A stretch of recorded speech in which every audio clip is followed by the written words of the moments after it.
Welcome to the Julius Ruschel podcast. The defining legacy of Trump's first term is that within the first couple of weeks after it ended, President Biden's executive pen erased virtually every mark Trump had left on America's system. The U.S. rejoined the Paris Climate Agreement. Construction of the border wall was stopped and construction materials were auctioned off for pennies on the dollar.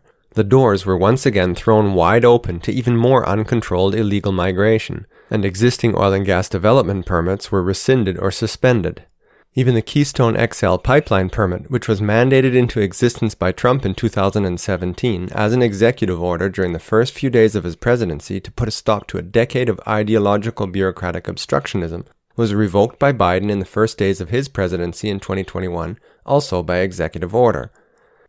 The company building the pipeline, TC Energy, launched a $15 billion lawsuit against the U.S. government to try to recover its investments because construction was already well underway. But a trade tribunal tossed out their claim in 2024, cynically ruling that since the permit had been issued under NAFTA rules, but NAFTA no longer existed since it had been replaced by the U.S.-Mexico-Canada trade agreement, the company was not entitled to compensation. The province of Alberta also has a $1.3 billion lawsuit running against the U.S. government to try to recover its share of investments into the Keystone XL project. That lawsuit is still ongoing. There's no shortage of examples of how Trump 1.0's legacy was erased as soon as he left office. Not only did Trump not leave a mark, but with the stroke of the executive pen, contracts, permits, negotiations, and investments that were conducted in good faith under his watch subsequently became financial and legal liabilities for companies and even for foreign governments, as soon as a different set of hands gained authority over the executive pen. That's the trouble with rule by executive order. It's arbitrary, temporary, unaccountable, dictatorial, and frequently vengeful.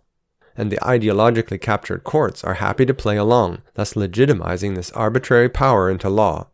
What's lawful versus what's right increasingly no longer overlap. When the Founding Fathers drafted their Constitution, presidential authority to issue executive orders wasn't explicitly defined, and their use was originally very limited, mostly for administrative or minor procedural matters. In those days, the young federal government had a limited scope, and the separation of powers was strictly interpreted. Lawmaking at the federal level was the responsibility of Congress, full stop, and most of the laws that directly affected citizens' lives were made at the state level by state legislatures, again, full stop. Presidential authority was little more than a thin and rarely felt overlay to tie that republic together, with the president's primary responsibilities limited to defense and international diplomacy, to ensure that laws were properly enforced, and to create a check on Congress's legislative power. But not anymore. One precedent after another has gradually expanded the power of the executive branch to the point where, today, an executive order increasingly resembles a royal decree that is routinely used to bypass Congress, even as Congress willfully abdicates its lawmaking responsibilities to both the judicial and executive branches. Don't let the legalese deceive you. Rule of law has given way to rule by law, as judicial decisions, bureaucratic decrees, and executive governance are increasingly reinterpreted and enforced not by principle, but rather primarily based on the priorities of whichever party is in control of that institution. Even the idea of an impartial judiciary has long since given way to a politicized judiciary that's frequently engaged in social engineering. Americans may have given King George III a proverbial bloody nose during their Revolutionary War, but today King George III must be laughing in his grave as America, regardless of which party is in charge, evolves to become exactly what they fought to liberate themselves from in 1776. If you want to know where this evolving system leads, you only have to look north to Canada, to the arbitrary and almost absolute authority that is exercised by our Prime Minister, Privy Council, and the countless unaccountable bureaucracies that rule over us. Canada never managed to cast off King George III's shadow. It's baked right into our Constitution, even if the Prime Minister has replaced the King as the de facto governing head of our constitutional monarchy. As we've seen time and time again, our Constitution means whatever our Prime Minister and our bureaucracies want it to mean on any given day, as our constitutional monarchy evolves to become a bureaucratic tyranny in all but name. Our recently elected Prime Minister, Mark Carney, has even rolled out a new plan to build one Canadian economy, not 13. It's the ultimate symbol of the collapse of provincial sovereignty and of local decision-making. The relentless centralization and expansion of arbitrary federal powers on either side of our border continues unabated. Canada leads the way, but the US is not far behind. Trump didn't create this arbitrary and abusive system in America. However, he also did nothing to dismantle that arbitrary centralized authority or to reverse America's evolution away from a decentralized republic towards quasi-imperial rule. Instead, like every other president before him, he used that power to rule America according to his vision of what is best for the country, thus continuing the well-established tradition of stretching the power of the executive pen just a little bit further with each new administration to bypass the tedious and time-consuming process of lawmaking via Congress, just as Obama, Bush, Clinton, Bush Sr., Reagan, and so many others did before him.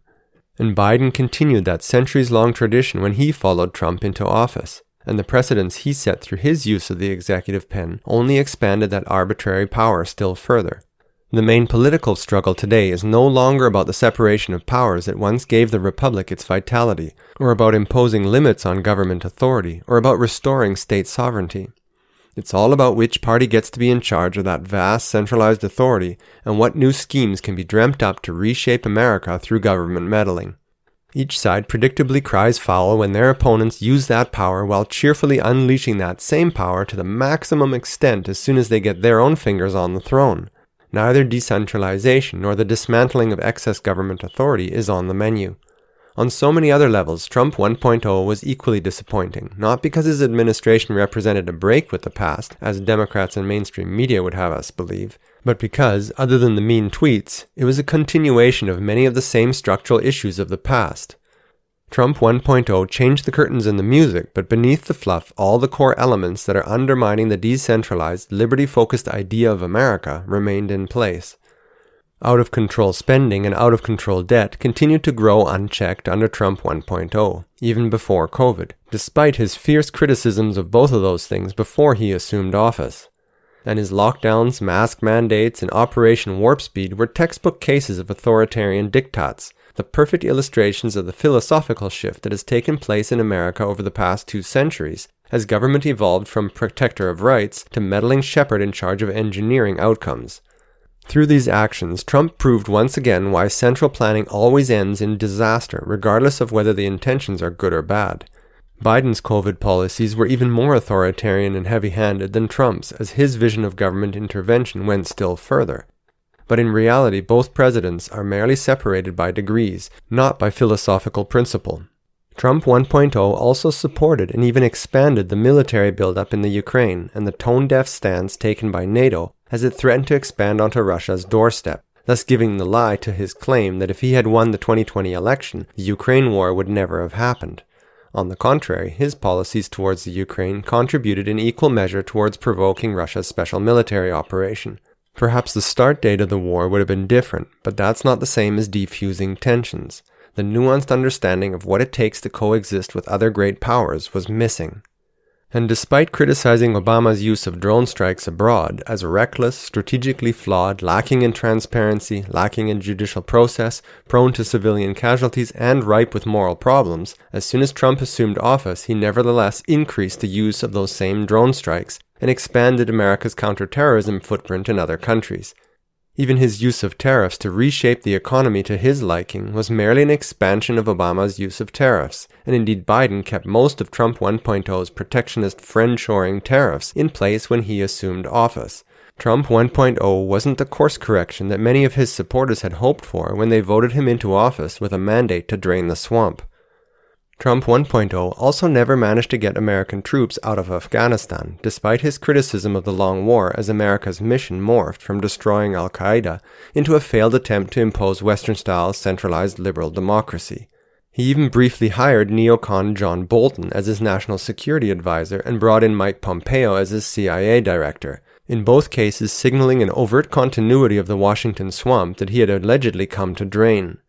Nor did he pardon either Julian Assange or Edward Snowden, nor did he dismantle or even meaningfully reform the overbearing national security apparatus that they had exposed. The system Trump 1.0 left behind was arguably just as bloated, unreformed, and out of control as when he assumed office, with the deep state still aggressively managing American and world affairs behind the scenes. Despite all the noise and the smoke, the nuts and bolts of the system remained unchanged. After Trump 1.0 left office, his imprint on the system faded almost immediately, erased by a few executive orders. Colonel Douglas MacGregor recently said something to the effect that Trump 1.0 set out to master the Washington swamp, but in the end the Washington swamp mastered Trump. But perhaps Trump 2.0 would be different. The experiences of wrestling against America's entrenched political establishment and tussling with the embedded deep state during his first term, followed by the predatory lawfare unleashed against him by a vengeful regime throughout the entire 4 years after the 2020 election, seemed to produce a kind of awakening to make him aware of the scale and scope of the systemic rot that had infected the system and the degree to which the agencies had fed him bad information in his first term. If the political forces, agencies, and bureaucrats could so easily circumnavigate and trample even an elected president and multi-billionaire, what recourse does the average citizen have? It's not just that the laws are bad, it's that the very nature of the system is rotten, compromised to its very core, and ripe for abuse. If you want to drain the swamp, your reforms have to be a lot more ambitious than merely rearranging the deck chairs on the Titanic to suit your priorities. Early signs suggested that Trump 2.0 would indeed be different, not just based on his rhetoric, but by the fact that he seemed to surround himself with a very different cadre of people. Kennedy, Tulsi, Vivek, Elon, etc. All of them more libertarian-minded to varying degrees, and all of which were vocal critics of the swamp. Perhaps Trump 2.0 would finally go where Trump 1.0 had not dared to tread. Alas, it was not meant to be. We're almost 5 months in, and it's becoming quite clear that even if you get some policies you like, and yes, there have been quite a few of those, overall Trump 2.0 isn't shaping up to be any more of a structural reformer than Trump 1.0 was. Trump's vision for America is no stand-in for Ron Paul or the Founding Fathers, not even close. As he himself has indicated through his admiration of President William McKinley, Trump is styling himself in the tradition of the early Progressive era presidents. That's the era between the 1890s and the 1920s.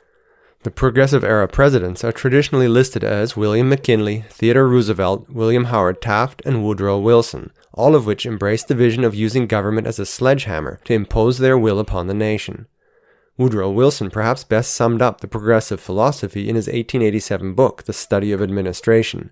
He wrote, "No one can doubt that in some ways the federal government must make itself master of masterful corporations. The idea of the state and the consequent ideal of its duty are undergoing noteworthy change. Seeing every day new things which the state ought to do, the next thing is to see clearly how it ought to do them." Ever since that progressive era began, presidents have not lacked for seeing new things that the state ought to do. Sure, some, but only some, of Trump 2.0's policies are very different from Biden's, but has centralized power been dismantled? Even on issues where there have been desirable changes in policy, what's to prevent things from reverting the moment he leaves office as the executive pen rears its ugly head to once again sweep it all away? What changes has Trump made structurally that cannot be undone by the next president in the first days of assuming office? Without dismantling the federal government's authority to insert itself into everything, life inside America will continue to revolve around presidential whims. And despite some positive changes on some levels, on so many other levels there hasn't been any change of direction at all. As I will demonstrate in the second half of this essay, the lack of a coherent vision of the future is on plain display as Trump is, once again, being mastered by the Washington swamp, or, equally damaging, as Trump's lack of clear vision, lack of clear follow-through, lack of political support within even his own party, and his poor communication skills all leave America and the world floundering on the same path as before. Trump 2.0 must succeed, otherwise America and the Western world face a very bleak future as Western civilization slides ever deeper into centrally planned global socialism. Winning isn't about getting the policies you want. Winning, as in draining the swamp and keeping it drained even after you leave office, requires dismantling centralized power to make sure that no one, good or bad, ever has this much centralized control over the country ever again. As President Gerald Ford once said, though he was not the first to say it, a government big enough to give you everything you want is a government big enough to take away everything that you have. Even if you get the policies you want today, it's not a mystery what happens to America if the Democrats ever get their hands back on those immense levers of power. And it may be irrelevant whether they do or not if Republican hands are equally eager to use that power to impose their alternate progressive vision on America. Either way, the central planner's sledgehammer is controlled by whoever has the president's ear, and you're only ever one election away from losing everything based on the stroke of a pen. And so, over the coming paragraphs, I want to take a bird's eye view of Trump 2.0 to understand what is evolving out of his second term, the growing risks, the unaddressed problems, the dangerous precedents that are being set, the minefields that are building up everywhere, the structural reforms that simply aren't being undertaken, and the philosophical void that unites it all. As it stands today, the legacy of Trump's second term risks being as fleeting as his first. America's evolution towards a quasi-imperial system remains unchecked, and all the dominoes continue to be put in place for Western civilization as a whole to devolve into a Chinese-style global authoritarian surveillance state. The seeds sown by Trump 2.0 will be bitter indeed if they are allowed to bear fruit. Winning requires something more. The recent dust-up between Elon Musk and President Trump is perhaps a good place to start, as Elon lost his patience with Trump's big beautiful bill, which increases the debt ceiling by another $5 trillion, even as the deficit increases to $2.5 trillion. Spending cuts are backloaded to 2029, which would stick the next president with the fiscal drag. This isn't what Elon signed up for. Things boiled over on June 3rd when Elon posted, "I'm sorry, but I just can't stand it anymore. This massive, outrageous, pork-filled congressional spending bill is a disgusting abomination. Shame on those who voted for it. You know you did wrong. You know it." Ron Paul's commentary on X summarized it best. Decade after decade, the Republicans disappoint. They can control all levers of government and they still disappoint. The election last November was supposed to put an end to that. Republicans, with massive public support at their backs, were finally going to lessen the major burdens that Americans are forced to shoulder, spending, deficits, and debt. But then came the big beautiful bill, and once again Republicans disappoint. All three of the burdens will continue to rise. Elon Musk, who was very instrumental in the election, finally had enough. He joined Thomas Massie and Rand Paul in saying we need a slim beautiful bill. End of quote. Trump's current direction does not put America back on a sustainable fiscal path with a small federal government footprint. Quite the opposite. The longer that these unsolved financial risks continue to accumulate, the more certain it becomes that America will face either a massive future bond crisis or engage in massive dollar devaluation and inflationary money printing to inflate away its financial liabilities, which would also ultimately lead to a bond crisis. The longer you delay this, the bigger that the reckoning will finally be when it comes. As I explained in a previous article, the bond market is already getting nervous. Decades of fiscal irresponsibility and accumulating debt are beginning to catch up to America. Furthermore, an authoritarian state needs money. You cannot dismantle a bloated authoritarian state if you don't deprive it of the cash to fund its activities. You can't drain the swamp if you don't take away the food source that the swamp feeds on. Trump's decision to continue to fund big government has grave implications for America's future. Despite all the noise, in the end there's no philosophical shift in the size, scope, or reach of the federal government, merely a continuation of the century-long war over who gets to control the levers of this massive, centrally planned apparatus. In other words, it's business as usual. Instead of cutting government down to size and reviving the free market in America, Trump is growing the federal footprint by taking out an additional mortgage. If now is not the time to cut the federal monstrosity back down to size, then when? And now we turn to Doge, Elon's Department of Government Efficiency. There's two issues with Doge. After initially advertising that there are more than $2 trillion in waste that could be cut from the government, that number has been dropping ever since. As I write this, GOP leaders finally have a bill on the floor of the House of Representatives to codify a package of cuts worth, wait for it, $9.4 billion. That's 0.47% of the initial advertised cuts. Not 47%, not even 4.7%, only 0.47%. In other words, less than half of 1%. Perhaps there will be more bills forthcoming, but seriously? Clearly a lot of people have become dependent on that waste, and Congress doesn't want to risk upsetting any of them. That waste may do nothing for America and may make taxpayers poorer, but cutting it is a major political risk because every voter, lobbyist, and regime supporter who has grown financially dependent on that waste is not going to take kindly to being cut off from the trough. Best not to shake the tree too hard. But there's an even bigger philosophical question at stake. Do you even want an efficient government when that government is trending towards ever greater centralized control? This comes down to the philosophical question I alluded to when I brought up the progressive era presidents earlier in this article. Do you want a big, efficient, centralized government that organizes, orchestrates, and manages everything? Or do you want a small, lean, minimalist federal government while everything else happens at the state and local levels and in the private free market, as the Founding Fathers intended? In his book Skin in the Game, author Nassim Taleb framed this philosophical conundrum as follows. I am, at the federal level, a libertarian, at the state level, a Republican, at the local level, a Democrat, and at the family and friends level, a socialist. If that doesn't convince you of the fatuitousness of left and right labels, nothing will. End of quote. The best way to cut waste is not to make bureaucracies more efficient. The best way to cut waste is to eliminate the bureaucracies altogether and push that authority to regulate things back down to the state level where the Founding Fathers initially placed it. With 50-plus states all doing their own regulation, competition would emerge, and a price would be paid by states that overregulate and overtax their citizens. But as long as America continues to evolve to become a centralized jackboot, the last thing you need is for that jackboot to become more efficient at controlling you, because eventually the machinery of government will be in the hands of someone who views your way of life as a target. DOGE should have been about cutting agencies altogether, not trimming spending and waste that can grow back as soon as the current mood subsides. Even the mythical Greek hero Hercules, in his fight against the Hydra, had to learn that in order to defeat the multiplying heads of the multi-headed serpent, it wasn't enough to cut off the heads. It also required cauterizing the stumps with fire after each beheading to prevent them from growing back. This brings us to the next point.